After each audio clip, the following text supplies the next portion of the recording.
नमस्कार दोस्तों, स्वागत है आपका एक बार फिर से YouTube के चैनल टैक्स ऑफिसर में। दोस्तों, बहुत ही मज़ेदार वीडियो में लेके आया हूँ आप लोगों के लिए इंस्टॉलमेंट से रिलेटेड, जो कि जीएसटी में प्रोविज़न दी हुई है। तो ये पूरा वीडियो आपके लिए है। ज़्यादा से ज़्यादा मात्रा में इस वीडियो को लाइक, शेयर और सब्सक्राइब कीजिए।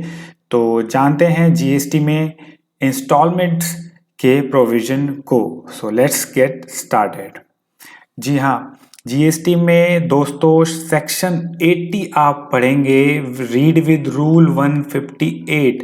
तो इसमें इंस्टॉलमेंट की फैसिलिटी दे रखी है उन टैक्स पेयर्स को जो कि अपने जीएसटी ड्यूज को पेमेंट करने में फाइनेंशियली कैपेबल नहीं है। तो कौन कौन से टैक्स पेयर्स इसमें अलाउड हैं, सबसे पहले हमें ये पता करना है। तो सेक्शन 80 में आप जाएंगे, इसमें लिखा हुआ है कि सारे के सारे टैक्सेबल पर्सन इसमें इस सेक्शन का बेनिफिट ले सकते हैं। बट इसमें कुछ एक्सेप्शन है। ये एक्सेप्शन ऐसा है कि अगर आप ऑलरेडी डिफॉल्टेड हैं पेमेंट को लेकर, इस एक्ट में आपके ऊपर पहले से ही कोई रिकवरी प्रोसीडिंग्स चल रही हैं और उसमें आपने डिफ़ॉल्ट किया हुआ है, पेमेंट नहीं किया हुआ है, तो आपको नेक्स्ट टाइम के लिए ये फैसिलिटी के लिए डिबार कर दिया जाएगा। और दूसरा, taxable person has not been allowed to make payment in instalment in the preceding financial year under this act. अगर पिछले फाइनेंशियल ईयर में आपको अलाउ नहीं किया गया था इंस्टॉलमेंट की फैसिलिटी के लिए, तो इस फाइनेंशियल ईयर में भी आपको नहीं अलाउ किया जाएगा।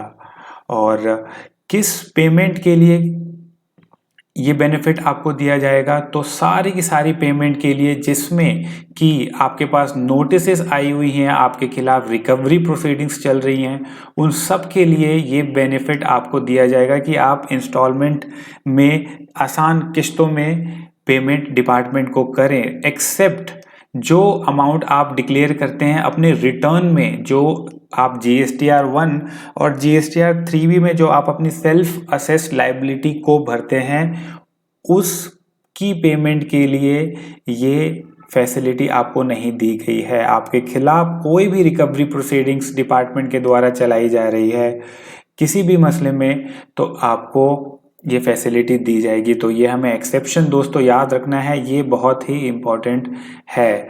अगर आप इस स्कीम का, इस फैसिलिटी को ऑप्ट करना चाहते हैं, तो इसके लिए जो प्रोसेस है, आपको फॉर्म GST DRC 020 में डिक्लेरेशन फाइल करनी होगी। और ये डिक्लेरेशन जाती है कमिश्नर को, CGST या SGST के कमिश्नर को। कमिश्नर जो है वो जो जुरिडिक्शनल ऑफिसर होता है, उससे एक रिपोर्ट मांगता है कि जो भी टैक्स पेयर है, जो जिसने भी एप्लीकेशन फाइल किया है GST की पेमेंट के लिए, इंस्टॉलमेंट है, उसकी फाइनेंशियल कैपेबिलिटी कैसी है, क्या वो उस अमाउंट को पे कर पाएगा। इन रिपोर्ट्स के बाद कमिश्नर जो है ये ऑर्डर इशू करेगा फॉर्म GST DRC 21 में। तो आप DRC 20 में ये एप्लीकेशन फाइल करेंगे और कमिश्नर को लगता है अगर ये फिट है आपके लिए, तो आपको DRC 21 में वो ऑर्डर इशू कर सकता है। और कितनी पेमेंट के लिए ये अलाउड है ये जानते हैं। तो इसमें अमाउंट मेंशन नहीं है, बट इतना ज़रूर मेंशन है कि मंथली इंस्टॉलमेंट जो है आपकी 24 से ज़्यादा नहीं होनी चाहिए। जी हाँ, जो भी अमाउंट है आपको विद इन 2 ईयर्स पे करना होगा। और साथ ही साथ ये 25,000 से कम की जो आपकी GST के ड्यूज़ हैं रिकवरी में जो है, उसके लिए भी एप्लीकेबल नहीं है। तो ये भी बहुत इम्पोर्टेंट था जानना।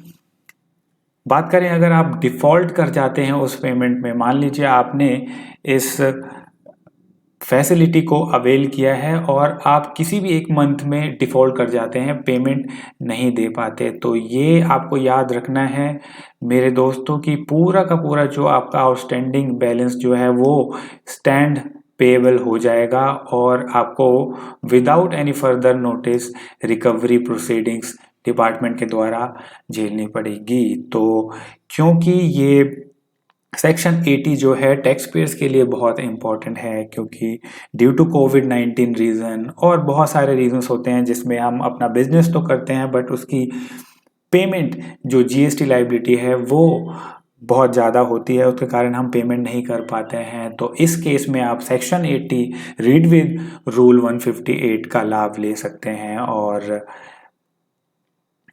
अमाउंट को पे कर सकते हैं। तो ये था एक छोटा सा इंफॉर्मेशन मेरे टैक्स पेयर्स के लिए। इसी तरह की इंफॉर्मेशन और अपडेट के लिए इस चैनल को लाइक कीजिए, ज़्यादा से ज़्यादा मात्रा में शेयर कीजिए, सब्सक्राइब कीजिए। धन्यवाद। जय हिंद।